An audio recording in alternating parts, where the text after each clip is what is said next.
พี่น้องมาแล้วลืมใช้ใจเกินร้อยมาแล้วมากราบบอดบ่อยมากราบแม่แตนแล้วพี่น้องเอ่ยหลังจากที่ว่าพักยกไปเนาะตอนแรกขอพักยก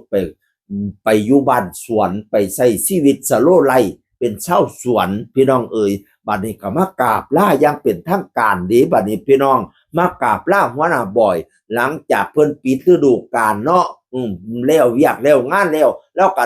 ถือโอกาสว่าหัวหน้าคือสิว่างอยู่เฮียนอยู่ซ่านแล้วเราก็เลยมากราบลาเบอร์เหลิมใช่พี่น้องว่าลุงเหลิมเปลี่ยนชื่อเพจไม่เป็นว่าลุงเหลิมแล้วก็โพสต์ว่าฮักเด้อครับผมอาจสิมาช้าหน่อยแต่ผมกับมาลาทุกคนรักบ้านหลังนี้เสมอครับว่าซั่นว่าเอาพวกมาไล่มากราบหัวหน้าบ่อยแล้วไปกราบแม่แ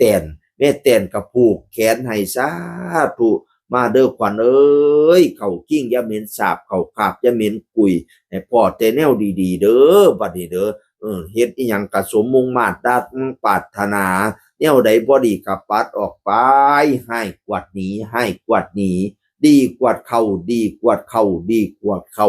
ผูกแขนซ้ายให้ขวัญเจ้ามาผูกแขนขวาให้ขวัญเจ้าอยู่แนวบ่จบข่อยสิสีแนวบ่ดีข่อยสิล้างให้เขางามเจียงฮ้อยอย่างยดย่อยน้ำกลจะได้มีแนวได้หายจะสุมาเปื้อแนวได้เหอะจะสุมาแปดเด้อมาเด้อขวัญเอ้ยขวัญเจ้าไปปลูกผู้จนเป็นหากไปปลูกมากจนเป็นใบไปปลูกหัวสิงไข่จนเป็นนอ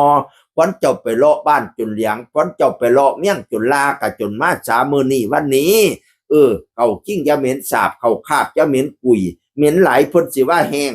เหม็นแห้งๆว่าหมาเนาหอมอุดเอาคือขวัญเจ้าพูดสิมาเด้อขวัญเจ้าบ่มาแดดเดือน3สีน้ำจีขวัญเจ้าบ่มาแดดเดือน4สีน้ำขาขวัญเจ้าบ่มาแดดเดือน5สีน้ำเผาดิมาเด้อขวัญเอ้ยแม่แตนผูกแขนให้เหลิมไส้พี่น้องเอ่ยแล้วก็ไปลาเปลี่ยนพ้องหลายผู้หลายคนเนาะเพราะว่ามันเป็นมือเขาเจ้าเลี้ยงฉลองกันนะก็หลายผู้หลายคนก็สิอยู่แล้วไปเกมบอลก็ไปพ่อแล้วพอดีไปถ่ายคลิปได้พอดีว่าผู้ใดมาพะวันนั้น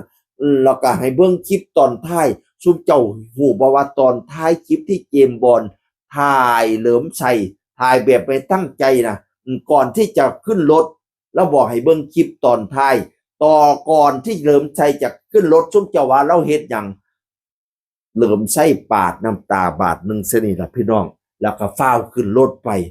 สิให้น้ำพี่น้องเอ่ยเราก็เลยเขียนว่าให้น้ำน้อง